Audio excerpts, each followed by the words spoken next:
BBC প্রবাহে আপনাদের সবাইকে স্বাগত জানাচ্ছি আমি শারমিন রমা। শুরুতেই দেখে নেব আজ কি থাকছে। ইরান যুক্তরাষ্ট্র উত্তেজনার আড়ালে গাজায় ইসরায়েলের নতুন কৌশল, রাফা ও খান ইউনিসে ঘাঁটি নির্মাণ, বাড়ছে দীর্ঘমেয়াদী নিয়ন্ত্রণের শঙ্কা, অব্যাহত হামলায় গভীর হচ্ছে মানবিক সংকট।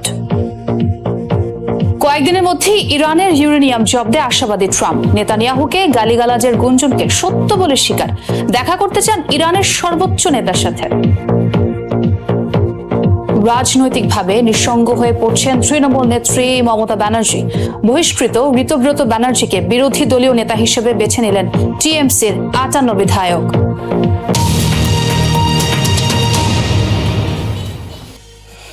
ইরান যুক্তরাষ্ট্র উত্তেজনায় যখন বিশ্ব রাজনীতি ব্যস্ত, তখন গাজায় নীরবে বাস্তবায়ন হচ্ছে ইসরায়েলের নতুন কৌশল। স্যাটেলাইট চিত্র ও অনুসন্ধানী প্রতিবেদনে উঠে এসেছে যুদ্ধবিরতির পরও রাফা ও খান ইউনিস সহ উপত্যকার বিস্তীর্ণ এলাকায় সামরিক ঘাঁটি নির্মাণ ও দখলদারিত্ব বাড়িয়েছে আইডিএফ।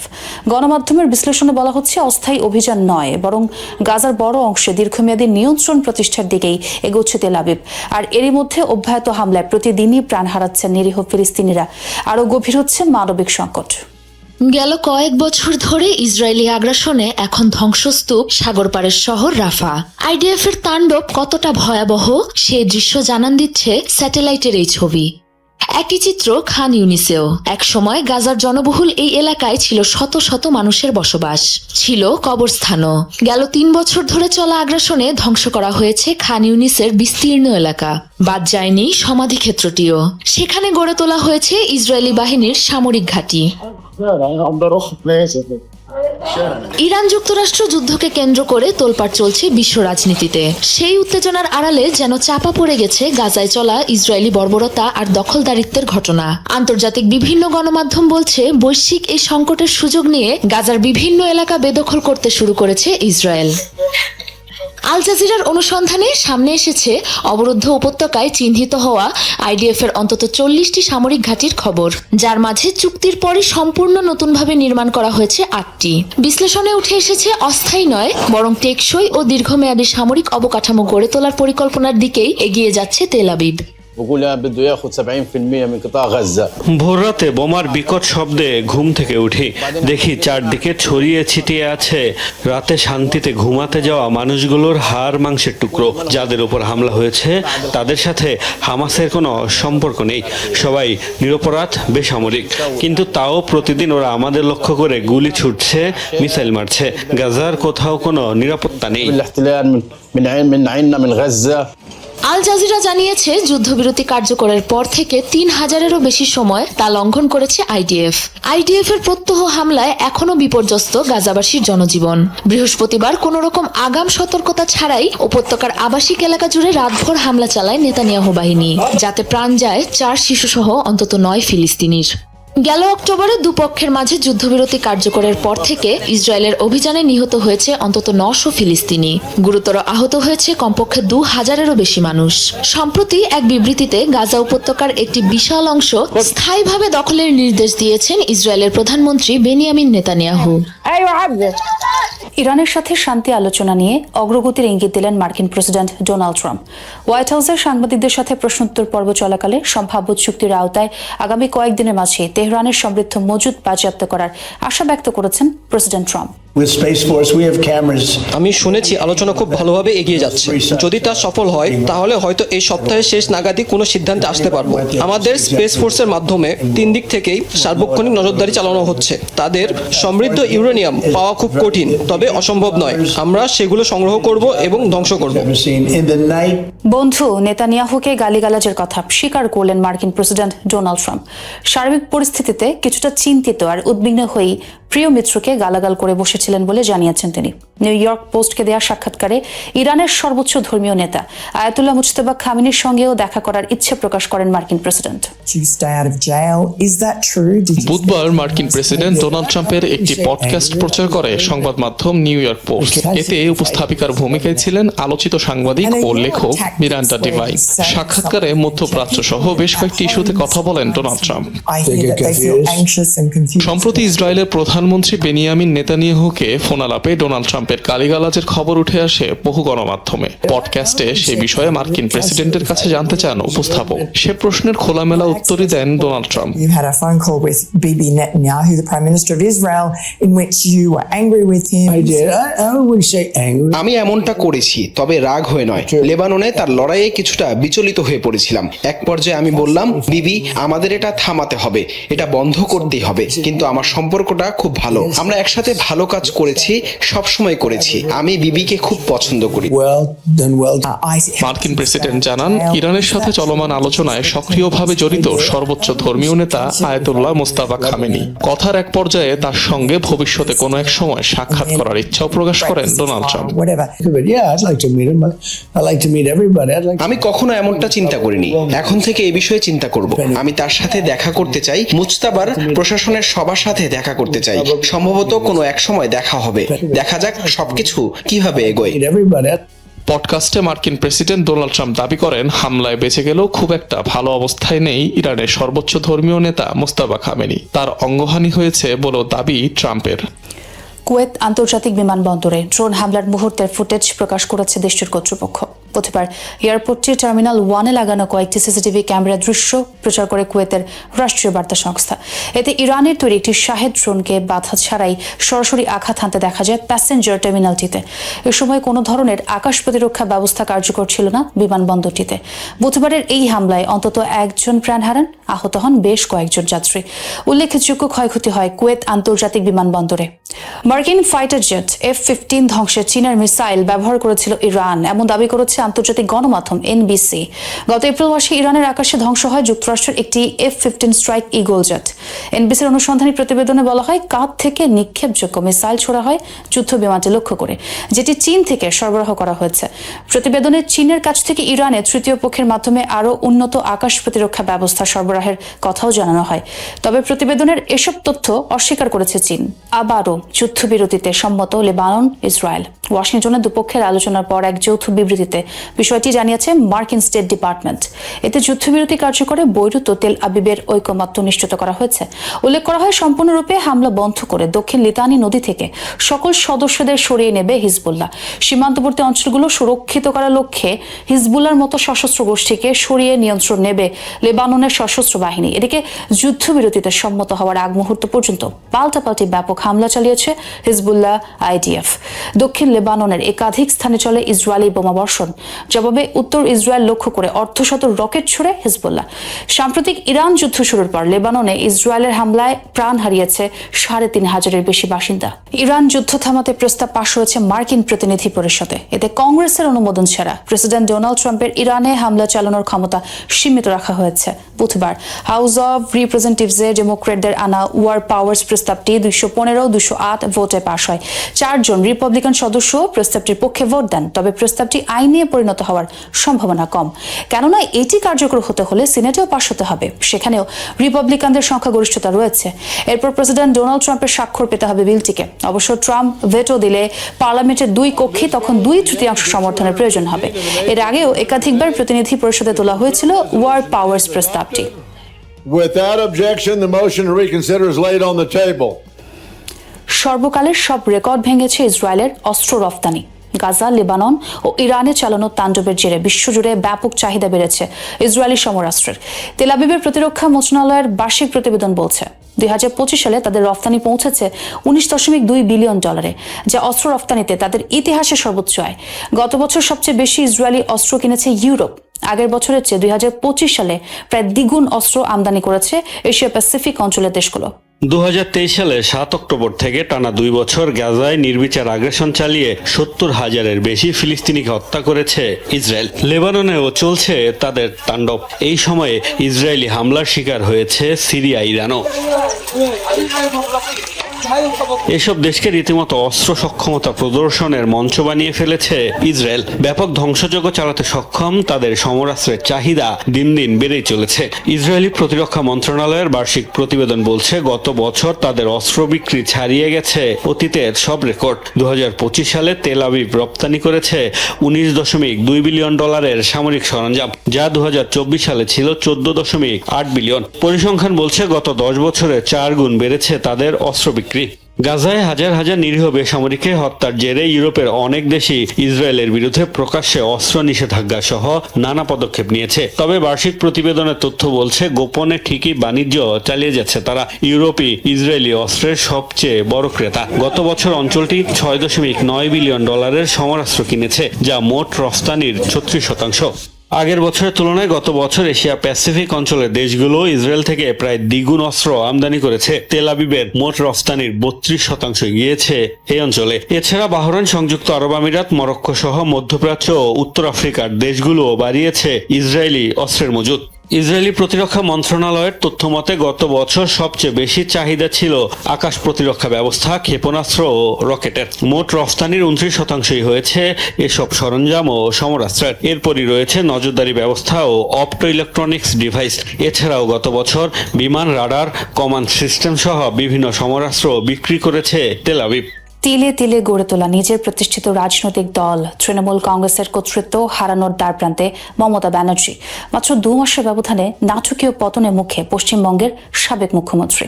তার দলেরই 58 বিধায়ক করেছেন বিদ্রোহ।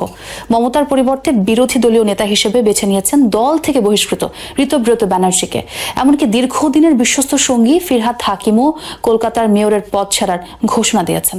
ফলে টানা 15 বছর ক্ষমতা শিখরে থাকা এই নেত্রী ক্রমেই রাজনৈতিকভাবে নিঃসঙ্গ হয়ে পড়ছেন। 1998 সালে তৃণমূল কংগ্রেস গঠন করেন মমতা ব্যানার্জি। পশ্চিমবঙ্গের সাবেক এই মুখ্যমন্ত্রীর রাজনৈতিক উত্থানের শুরুটা আরো প্রায় 2 দশক আগে। প্রায় 4 যুগের রাজনৈতিক ক্যারিয়ারে এখনই সবচেয়ে কঠিন সময় পার করছেন তিনি। টানা 15 বছর রাজ্য ক্ষমতায় থাকার পর গত মাসে মুখ্যমন্ত্রীর গদি হারিয়েছেন এই তৃণমূল নেত্রী। এরপর থেকেই একের পর এক চ্যালেঞ্জের মুখে পড়েছেন তিনি। সবশেষ নিজ দলের মধ্যে নজিরবিহীন এক বিদ্রোহের সাক্ষী হয়েছেন। মমতার পরিবর্তে দল থেকে বহিষ্কৃত ঋতব্রত ব্যানার্জিকে বিধানসভার বিরোধী দলীয় নেতা হিসেবে বেছে নিয়েছে দলের 80 বিধায়কের মধ্যে 58 জন। এরই মধ্যে বিদ্রোহীরা পাল্টা নেতৃত্ব কাঠামো তৈরি করে ফেলেছে। মমতার পক্ষ ত্যাগ করাদের মধ্যে রয়েছে অনেক মুসলিম এমএলএও। আখতারুজ্জামানকে চিফ হুইপ এবং জাভেদ খান, সন্দীপন শাহ সহ বেশ কয়েকজন সিনিয়র নেতাকে দেয়া হয়েছে বিভিন্ন পদ। নিজের প্রতিষ্ঠিত তৃণমূল কংগ্রেসের কর্তৃত্ব হারানোর শঙ্কায় এখন মমতা। অস্থিরতা জেরে এর মধ্যে পশ্চিমবঙ্গে তৃণমূল কংগ্রেস ও এর অঙ্গ সংগঠনের সব কমিটি ভেঙে দিয়েছেন তিনি। এদিকে কলকাতার মেয়র পদ থেকে পদত্যাগ করেছেন মমতার বিশ্বস্ত রাজনৈতিক সঙ্গী ফিরহাদ হাকিম। তৃণমূলের এমন পরিস্থিতির জন্য অনেকেই দুষছেন অভিষেক ব্যানার্জির প্রভাবকে। দলে স্বৈরতন্ত্র চলছে এমন অভিযোগও করছেন বিদ্রোহীরা। গণতান্ত্রিক ব্যবস্থাকে अंदर रहकर 60 आदमी मिलकर हम लोग এমন কোনো দলে থাকা উচিত নয় যেখানে স্বৈরাচার বিরাজ করে এবং গণতান্ত্রিক নীতির কোনো অস্তিত্ব নেই। আমরা তৃণমূল কংগ্রেসকে একটি গণতান্ত্রিক কাঠামোর মধ্যে নিতে চাই, যেখানে আমরা সম্মিলিতভাবে সমস্ত সিদ্ধান্ত গ্রহণ করব।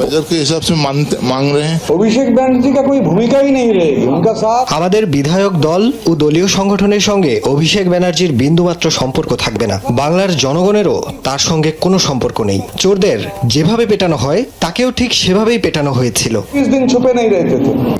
নির্বাচনে ভরাডুবির পর নানামুখী চাপে যে অস্থিরতা তৈরি হয়েছে তৃণমূল কংগ্রেসে, সেটি আর সামলে উঠতে পারবেন কিনা মমতা, তা নিয়ে সংশয় রয়েছে বিশ্লেষকদের। বিহারে একটি প্রাইভেট হাসপাতালে ভয়াবহ অগ্নিকাণ্ডে কমপক্ষে 4 জনের মৃত্যু হয়েছে। স্থানীয় কর্তৃপক্ষ জানায় স্থানীয় সময় ভোরে মুজাফফরপুরে অবস্থিত প্রসাদ হাসপাতালে 5ম তলায় আইসিইউতে লাগে আগুন। নিহত 4 জনের সবাই হাসপাতালটিতে চিকিৎসাধীন ছিলেন। এছাড়া অন্তত 20 রোগীকে জীবিত উদ্ধারের পর অন্য হাসপাতালে স্থানান্তর করা হয়েছে। এখনো চলছে উদ্ধার কাজ। প্রাণহানি আরও বাড়তে পারে বলে শঙ্কা করা হচ্ছে। এখনো অগ্নিকাণ্ডের কারণ জানা যায়নি। নিহতদের পরিবারকে 4 লাখ রুপি করে দেওয়ার ঘোষণা দিয়েছেন রাজ্যের মুখ্যমন্ত্রী সম্রাট চৌধুরী।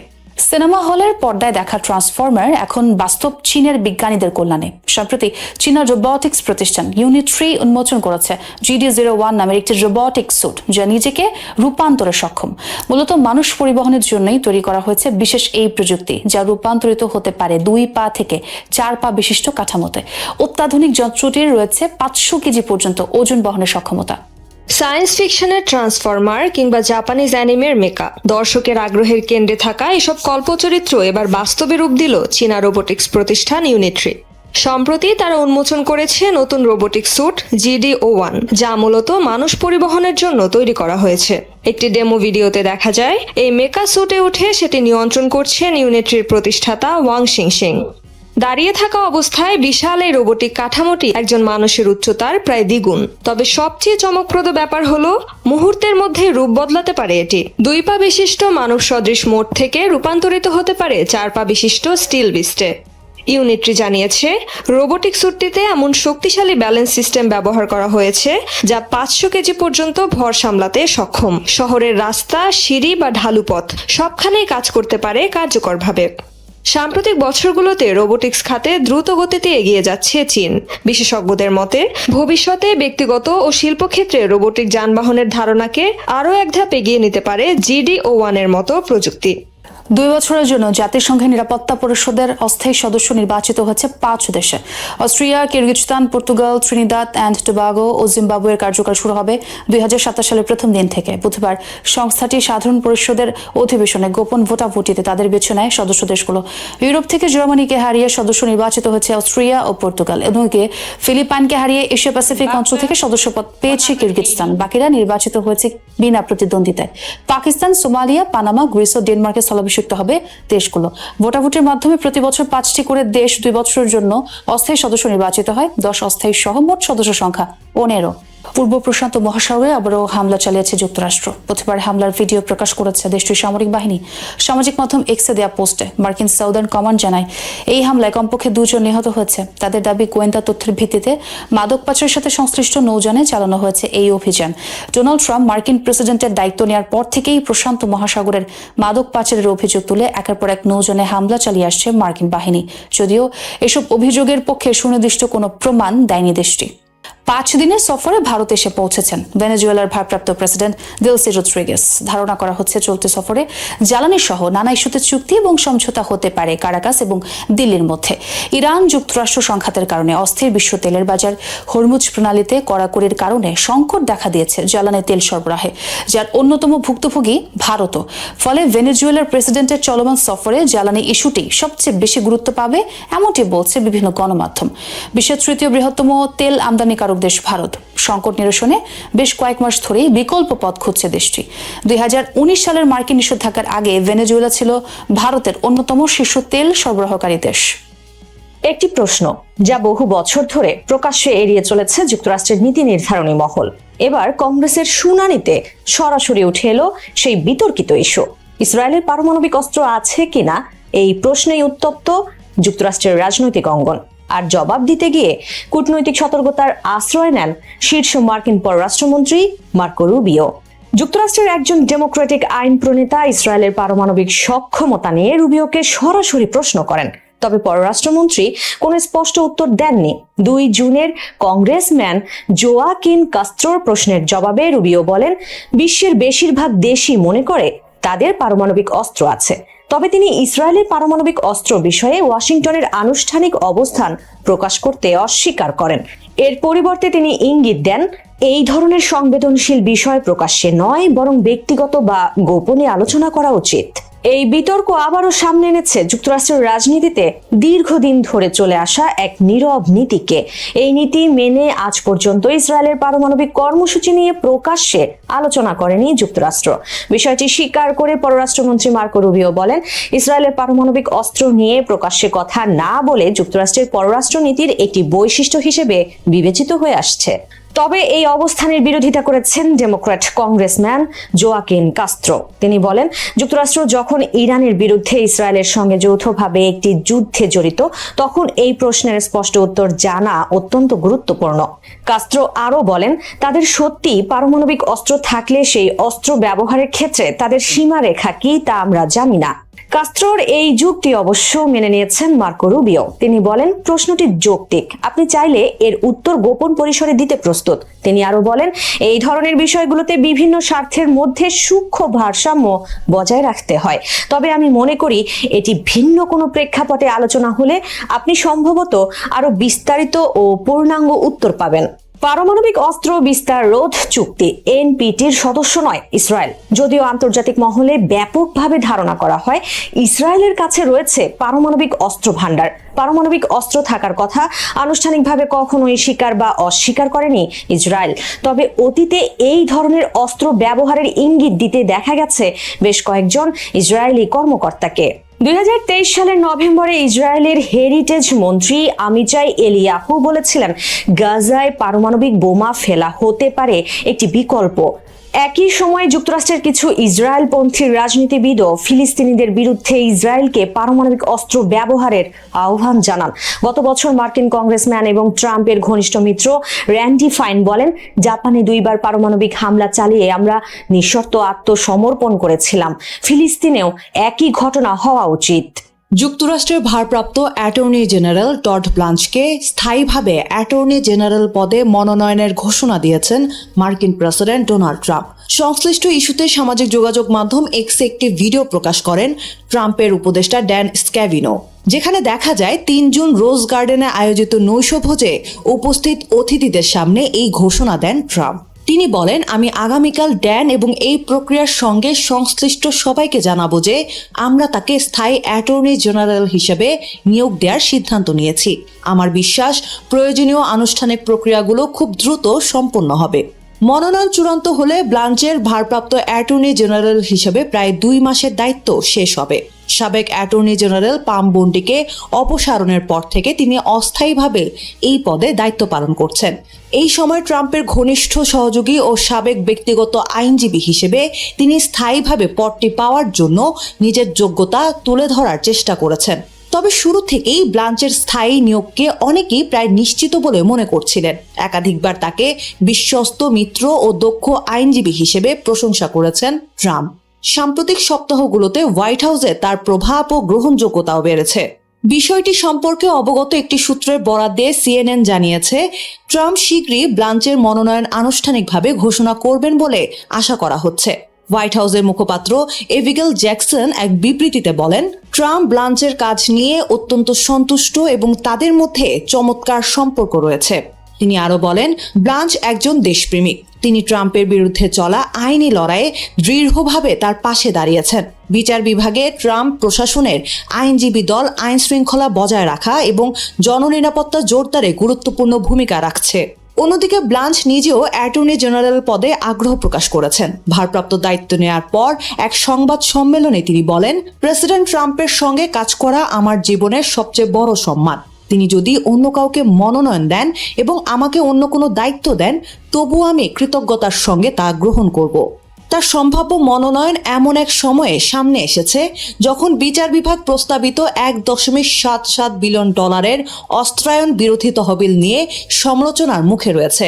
এই তহবিলের উদ্দেশ্য ছিল সরকারের পক্ষ থেকে অন্যায়ভাবে হামলার শিকার হয়েছেন এমন দাবি করা ব্যক্তিদের ক্ষতিপূরণ দেয়া। তবে কংগ্রেসের কিছু রিপাবলিকান সদস্য এই প্রস্তাবের বিরোধিতা করেছেন। তাদের আশঙ্কা, এতে 2021 সালের 6 জানুয়ারি ক্যাপিটাল হামলায় জড়িত ব্যক্তিরাও আর্থিক সুবিধা পেতে পারেন।